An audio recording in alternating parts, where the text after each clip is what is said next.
Ay nilahad ng isang dating kongresista na may bigating bisita pala sa Kamara tuwing impeachment season.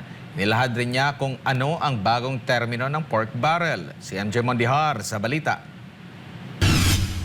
Para kay dating Congressman Rolex Suplico, pumapaldo raw ang mga kongresista tuwing impeachment season. Base ito sa kanyang karanasan bilang mambabatas mula 1998 hanggang 2007. Base rin ito sa mga karanasan niya sa impeachment cases ni dating Ombudsman Merceditas Gutierrez at Aniano Desierto, former COMELEC Chairman Benjamin Abalos, former Chief Justice Hilario Davide Jr. at former President now Pampanga Representative Gloria Macapagal Arroyo.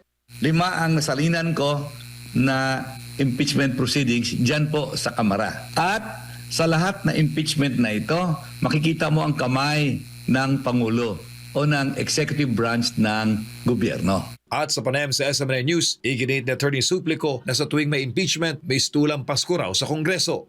Anong nangyayari dyan sa Kamara? Simple lang, dumarating si Santa Claus at maraming regalo si Santa Claus.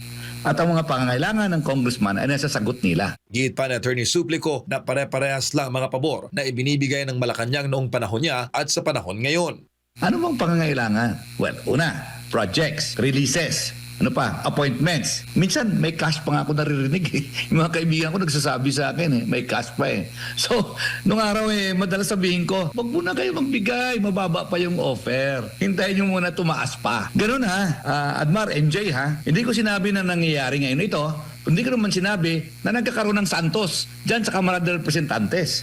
Kasi nung araw, wala namang Santos dyan eh. Pork barrel ang tawag sa alokasyon sa mga kongresista hanggang sa ideklara itong unconstitutional ng Supreme Court taong 2013. Si former PACC Chairman Greco Bellica komisyon sa constitutionality ng pork barrel dahil sa kontrobersyal na PDAV scam noon ni Janet Lim Napoles. Dito nabuo ang Bellica ruling na nagdedeklara sa pork barrel bilang illegal.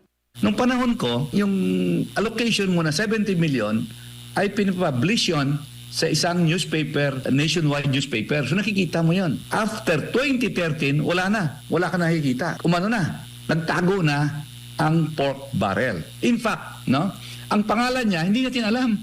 Pero paglalahad ni Suplico, hindi umano nawala ang pork barrel system. Saan niya, pinalitan lang pala ang pangalan nito. Mula sa pork barrel ay naging allocables na ang termino ani Attorney Suplico.